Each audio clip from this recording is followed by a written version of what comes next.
Assalamualaikum warahmatullahi wabarakatuh. Kembali lagi bersama saya Sarjana Bebek, dan pada kesempatan kali ini saya akan membagikan sebuah video tentang informatif. Jadi biasanya saya membagikan video-video tentang tip-tip dan tutorial. Pada kesempatan kali ini saya akan mengajak teman-teman belajar bersama mengenai fenomena bebek kerdil. Jadi faktor penyebabnya itu apa dan solusinya bagaimana? Mari kita bahas bersama-sama.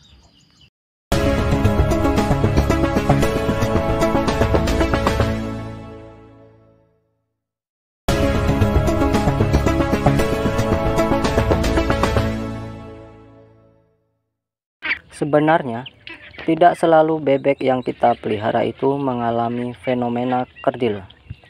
Bebek saya sendiri dalam setiap putaran panen, kadang ada yang kerdil dan kadang ada juga yang tidak. Makanya saya menyebutnya ini adalah fenomena, karena hanya terjadi oleh beberapa penyebab atau faktor tertentu saja. Nah, langsung saja kita bahas faktor utama dan penyebabnya. Yang pertama adalah faktor genetika. Jadi misalkan induknya kecil, kemudian telurnya juga kecil, nah otomatis setelah menetas anaknya juga kecil. Karena telur mempunyai hukum alami, yaitu bobot tetasnya sama dengan 70% dari bobot telurnya. Jadi misalkan telur itu berbobot 100 gram, jadi setelah menetas anaknya berbobot 70 gram. Dan yang kedua adalah serangan penyakit. Memang banyak sekali penyakit-penyakit yang menyerang bebek, dan penyakit yang paling berpengaruh yang mengakibatkan bebek kerdil adalah serangan virus.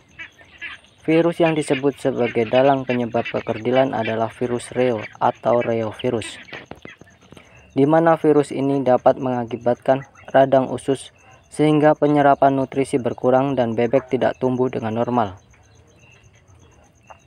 Dan penyakit yang kedua adalah koksidiosis atau berak darah, di mana penyakit ini dapat menyebabkan kerusakan pada pencernaan, terutama di usus halus dan sekum. Dan berak darah juga dapat menyebabkan imunosupresif, yaitu rusaknya imunitas pada bebek yang dapat menyebabkan bebek lebih rentan terkena penyakit lain.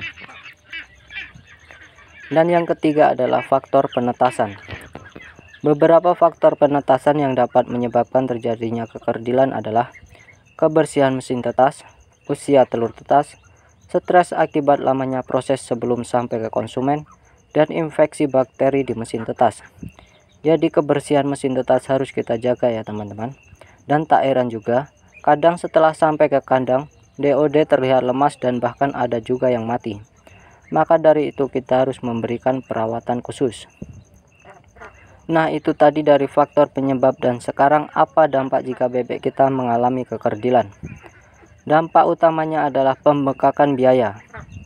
Karena perbandingan antara bebek yang kerdil dan yang normal, kita bisa bandingkan dengan nominal 1:3.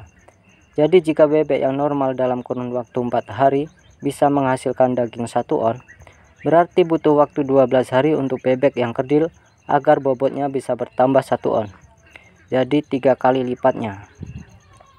Semakin lama estimasi waktu panen, maka semakin banyak juga biaya pakan yang kita keluarkan.